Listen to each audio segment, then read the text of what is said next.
Idol Gives Back is a special 2 programs of American Idol where we'll still be in the competition, but we're going to raise as much money as we possibly can for kids in Africa and the USA.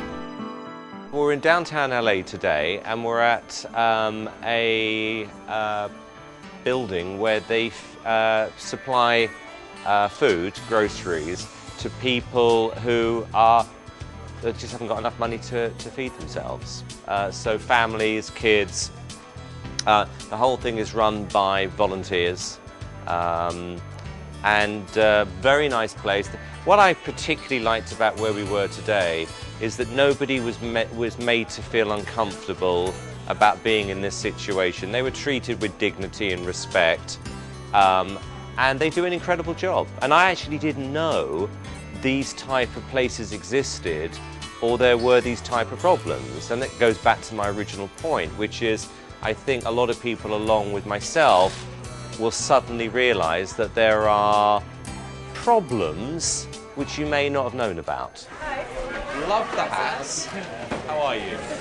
Nice to meet you. I do something in the UK called Red Nose Day, which is a little bit like Idol Gives Back, insofar as the night of entertainment that we do is meant to be a mixture of the very best things that we can make happen: best pop music, best comedy, and then best documentaries about the need.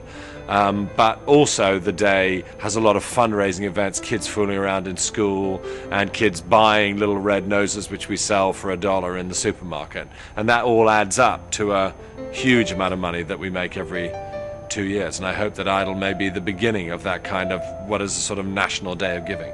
I think, you know, a lot of it is similar to what I'm experiencing, which is opening your eyes to things you didn't know existed. I've met people today at a food station. I didn't know this problem existed.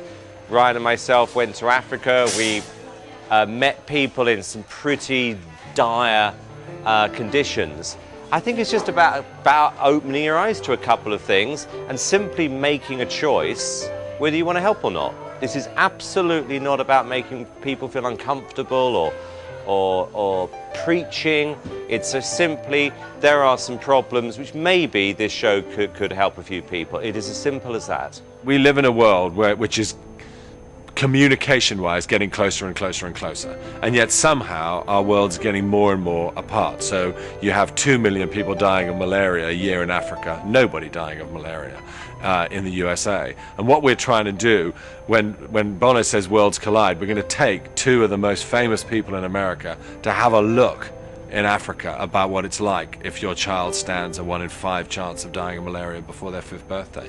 So I think it's also a clash between entertainment and serious things, but I don't think there is any clash, because I think that what we're all hoping is that everyone in the world will be safe enough and fed enough and healthy enough to be able to watch American Idol. And how difficult is it to solve this problem? I don't think it's difficult at all. If people would, first of all, they need to know about it, which is so wonderful that you guys are doing this.